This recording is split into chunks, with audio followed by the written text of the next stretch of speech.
So, good day mga partners. So, kumusta? So, ngayong araw ay legs workout tayo. Okay. So, by the way, this video ay napakita ko lang na consistent yung ating training. Okay. So, dito legs, so, syempre, update tayo sa ating body check condition. And, by the way, ngayon ay meron akong in-experiment sa ating daily meal cycle.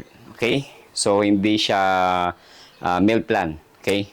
Kasi pag sinabi kasing meal plan, mag-stick lang tayo doon sa kung ano yung ating pinrepare na diet plan, no? Na pagkain. Okay? So, sinabi ko nga diet meal cycle. Okay?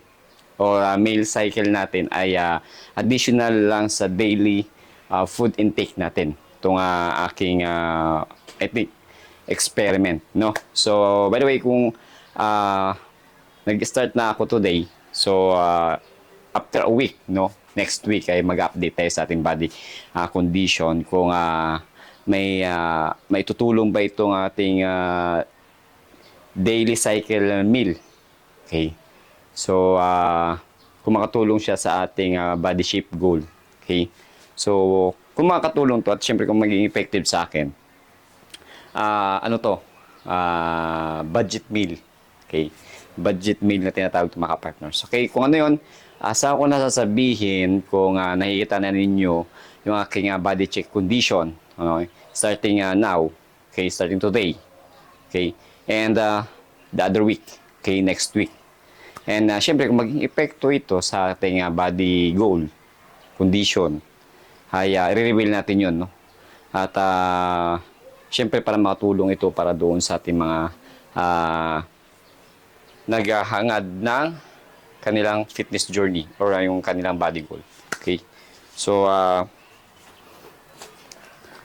first workout natin, ganoon pa rin, no? Ang aking favorite sa aking legs workout is, syempre, no? Goblet squat. Okay? So, dito mga partners is 25 good repetition. 3 sets. Yan.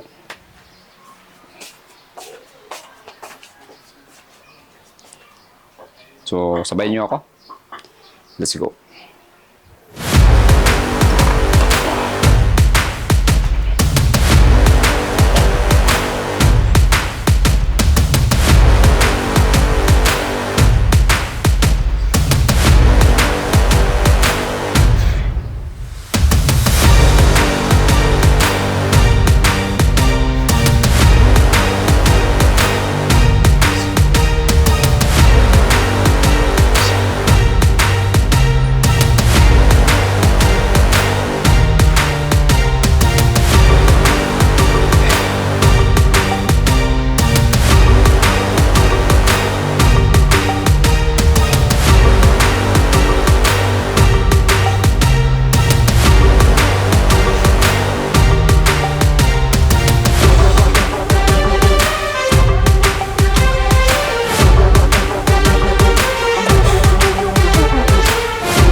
Alright.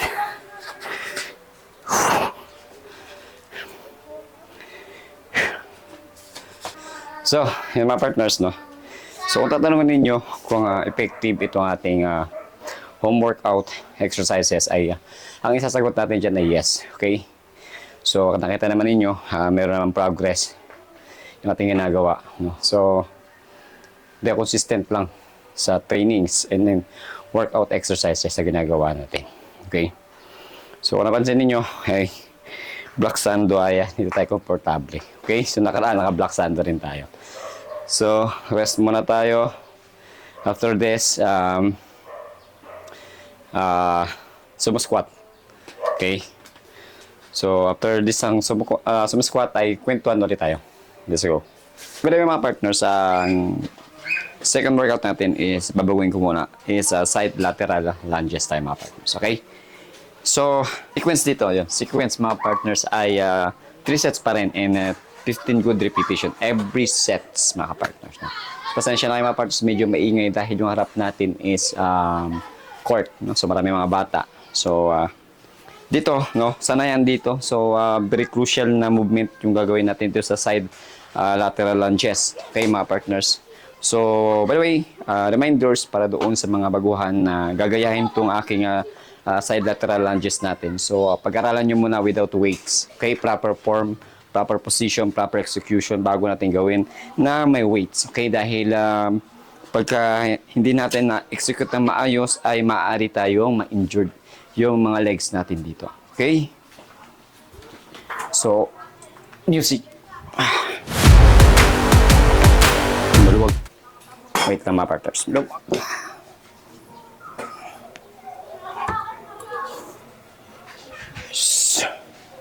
So, music. Yes.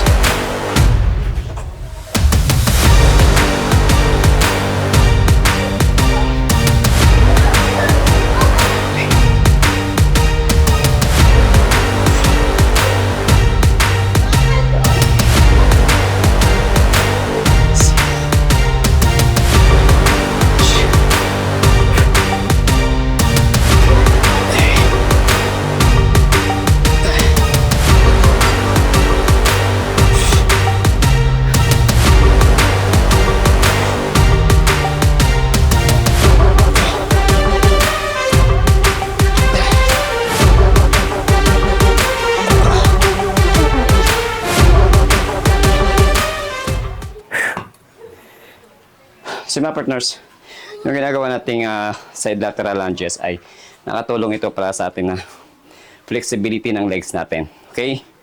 So, kapag nakasanayan na yung gawin itong workout na ito ay without a weights, no? So, pag sinabing flexibility, no? So, easy to perform the side lateral lunges without a weight movement, no? So kaya mas malaki ang tulong nito, no? Para sa flexibility ng muscles natin sa ating lower part ng body natin. Okay? So nakakahinga lang talaga siya. So tamang breathing. Breathing control ang kailangan natin dito, no? So rest tayo. 3 sets, so may 2 sets pa tayo. So after this ay sumo squat, okay? Para sa ating legs fundamental. Next naman. Let's go. So, mga partners, no? Next workout exercise natin. Legs workout exercise is sumo squat. Okay. So, this time ay mag-add ako ng 2 plates. Okay. Para mas quality and effective yung ating sets na gagawin. So, ang sequence nito mga partners is 3 sets. Mas composed of a 20 to 25 good repetition. Okay? So, kaya more than 15 yung reps na gagawin natin dito dahil hindi siya masyadong heavier. Okay? So, nasa level siya ng nasa gitna siya ng lightweight or may pagka-heavy. Yan. So, sabi ko nga, pag kulang yung weights sa inyo, okay, kung anong merong gamit kayo mga partners ay daanin natin sa quality reps, no, repetition. Okay? So, wag natin patagalin. First set, no? So, kailangan dito is tamang stance, mga partners. Medyo malapit tayo sa camera. Tamang stance po. Patong ng 2 plates. Alright. So, let's go.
quality repetition mga partners. Okay.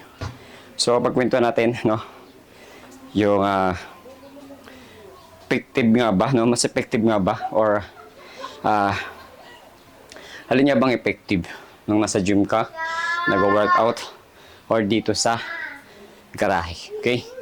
So, ang sagot natin mga partners ay same lang, parehas. Okay? So, sabihin natin ito mga partners, no? Sa gym ka nga nag-workouts o nag-exercise, but hindi ka consistent, useless yung mga equipment sa gym. Okay? Ganun din dito sa home workout. Kung may sarili kang gamit, kumpleto ka nga rin, pero hindi ka consistent sa yung workout exercise ay useless din. Okay? Kaya, same na effective. Basta't consistent ka lang, may oras ka, may effort ka. Okay? And, kung tatanungin nyo ako, kung alin yung magandang mag-exercise sa bahay o sa gym. No? So, for me, sabi ko nga sa inyo, kung realidad ang pag-uusapan ay mag-invest kayo sa dalawang equipment nito mga partners. Okay? Kung kayo ay nagtitipid. Kasi unang-una, mahal ang membership sa gym, mahal ang daily session sa gym. Okay? So, pricey kung tutusin, no? Sa kung araw-araw ka nagbabayad or nagma-monthly member ka sa gym. Okay? So dito malaki yung saves mo. Malaki yung money-save mo rito pagdating sa kung meron kang gamit. At pangalawa, no, ang advantage nito anytime ay pwede kang magbuhat ng wala kang kaagaw. Sa gym kasi once na lalo na kapag kagabi, ikataon ka ng 5 afternoon into evening 8 to 10 p.m. ay maraming nagbubuhat o maraming nagwo-workout sa gym. So, minsan, kung limited lang yung gamit sa gym, nag-aantayan. So, advantage nito rito, pag mayroon kang sariling equipment, sa'yo lang. Okay? Ang advantage naman ng nasa gym ka, unang una, ay yung momentum. Andun yung momentum, andun yung aura, okay, ng gym. Okay, makapag-focus ka. Okay? Pangalawa, syempre, pag yung gym na napuntahan mo ay kumpleto. From dumbbells into adjustable and syempre mga machines. So yun ang advantage ng isang gym pag kumpleto ang mga gamit. Okay? So, isa yun sa kagandahan kapag nasa gym ka. Okay? So the rest ay pares lang naman. So yun lang ang pinagkaiba nila, momentum pag nasa gym ka, kumpleto ang gamit.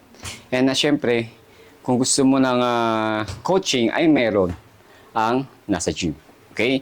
If you are tulad nito, nasa garahe ka lang, no?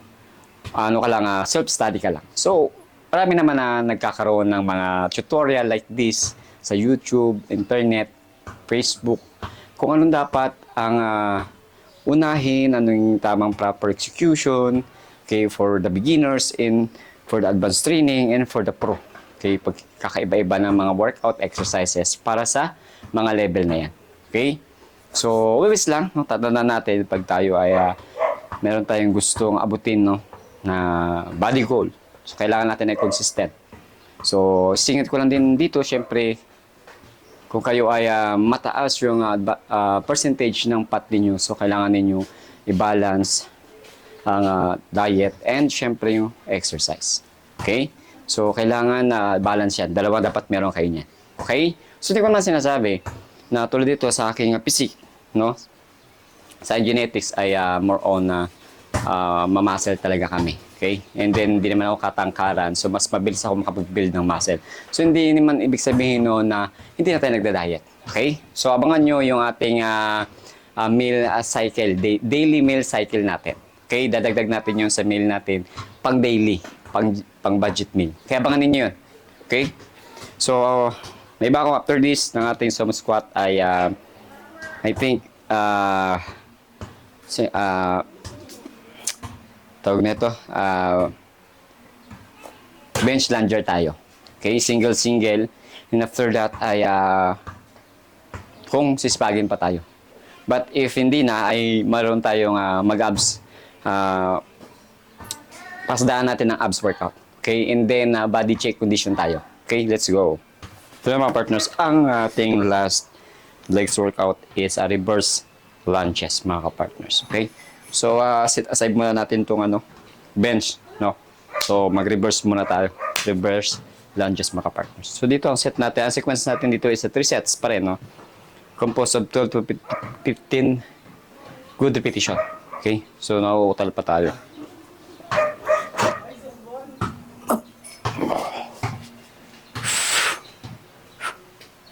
Lapit sa camera. Music.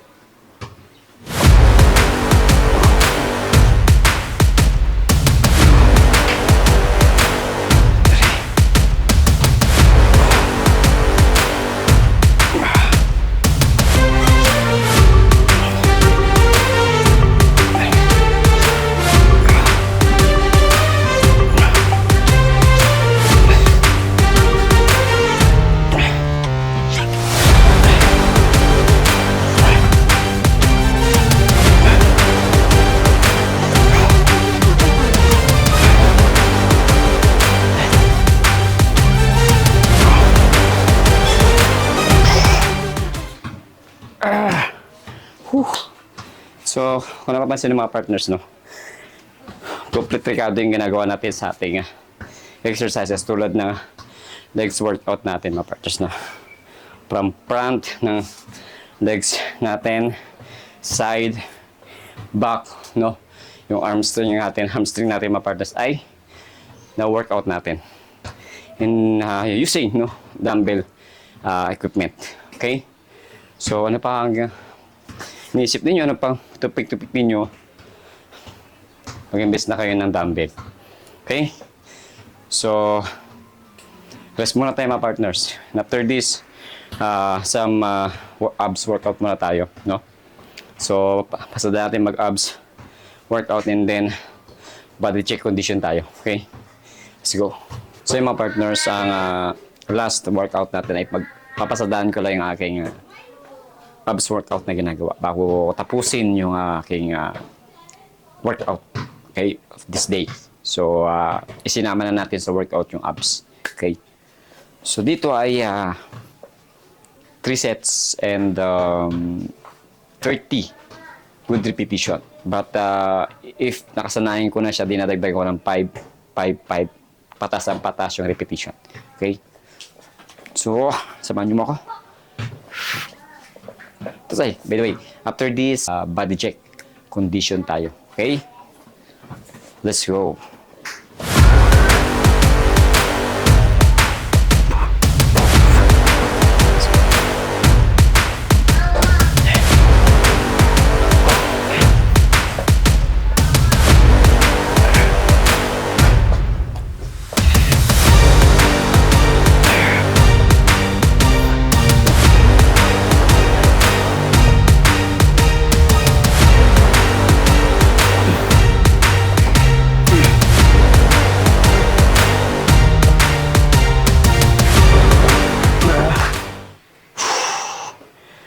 It's time. Body check condition. Tabi ko lang mga partners.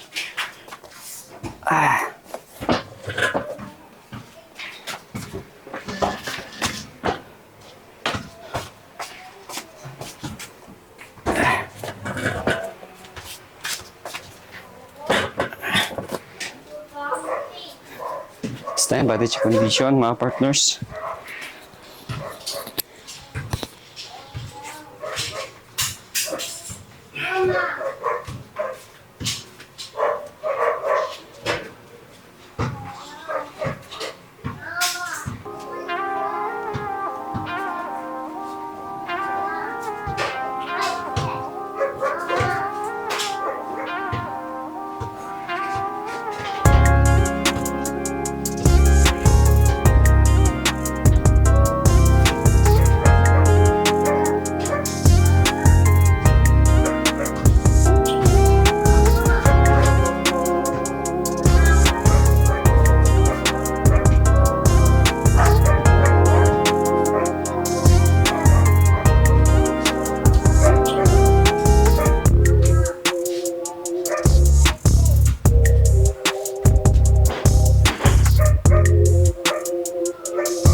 So mga partners, hanggang dito na lang muna yung ating video at please comment down below kung may nakita kayong progress no, sa ating body condition. Okay?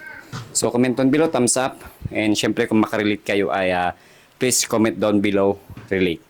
Okay, in this video ay nagbibigay tayo ng motivation para sa ating fitness journey. Okay, para doon sa mga kapartner natin dyan na syempre mayroon ding body goal ay mabigyan natin ng syempre tips at kaunting gabay patungkol sa ating mga ginagawang exercises sa loob ng bahay, garahe, or kahit saan na wala sa gym. Okay? At syempre para doon sa mga baguhan na gustong-gustong pumasok, no? At pasukin ang kanilang fitness journey ay bibigyan natin ng motivation. So, ito ang way ko, okay? So, bibigyan ng motivation para syempre ma-motivate ko kayo na mag-exercise, mag-workout, no? At saan nga ba magsisimula ang tulad ko, tulad nyo na baguhan pagdating sa, okay, fitness industry. Okay? So, comment down below kung may katanungan kayo patungkol sa anong mga exercise na gagawin natin at gagawin ninyo kung kayo baguhan. At syempre, ay by the way, no, abangan ninyo yung ating daily meal cycle. Yan. So, yan yung ating additional meal cycle sa ating lifestyle, no? So, budget meal, no? I think 1 week, okay? If magkaroon ng progress, no, sa ating body condition ay agad-agad ko i-reveal kung ano yung ating budget meal cycle, okay? So, hanggang dito na lang. Like ko sinasabi, saludo.